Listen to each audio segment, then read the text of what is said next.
الصدارة تقترب يا نصراوي. اهدى. مباراة ضد الاهلي باذن الله انك تتعثر ونفوز باذن الواحد الاحد، بعدها ان شاء الله نتفاهم عاد نمسك الصدارة ذي نخليكم تلحقوا ورانا لحد ما نجيب الدوري باذن الواحد الاحد. الف الف الف مبروك يا زعماء، اللهم لك الحمد. مباراة كانت سهلة، هي مباراة سهلة جدا، ولكن انزاغي يعني كان عنده فكرة انه يورينا اكثر من حاجة بصراحة يورينا اولا تمام كيف الفريق بدون نيفيز، هذا رقم واحد وهذا الاساس. بصراحة اليوم الفريق كان بدون نيفيز عبارة عن فريق تايه، ما هو عارف لا يصنع هجمات ولا يعرف يدافع ولا يعرف يسوي ولا اي شيء اصلا. الشيء الثاني انزاغي حب ياكد لكم فكرة ان انا من جد غلطت المرة اللي فاتت.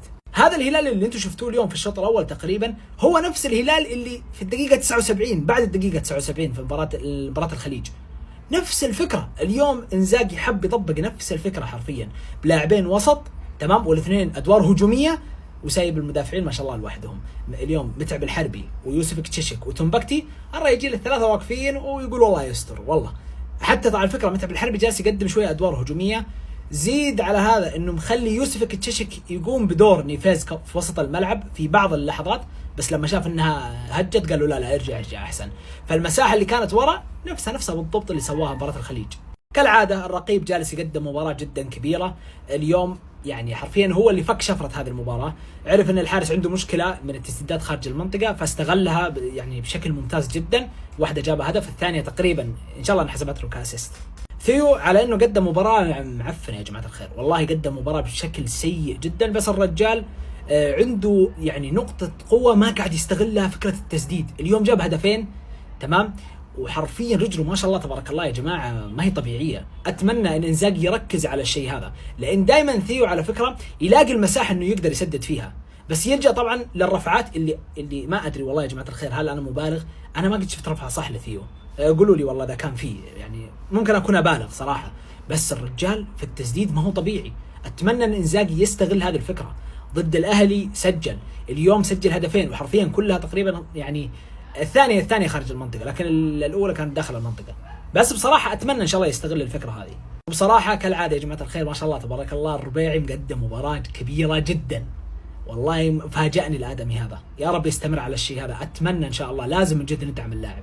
الرجال له 3 مباريات مقدم يعني أداء ممتاز، فلا خلاص يعني الرجال لا أثبت نفسه إنه من جد عنده شيء يقدمه. لأن الربيعي حق السنة اللي فاتت مع خيسوس أحس إنه يمكن أخذنا عنه فكرة خطأ، بس يلا نمشي الليلة.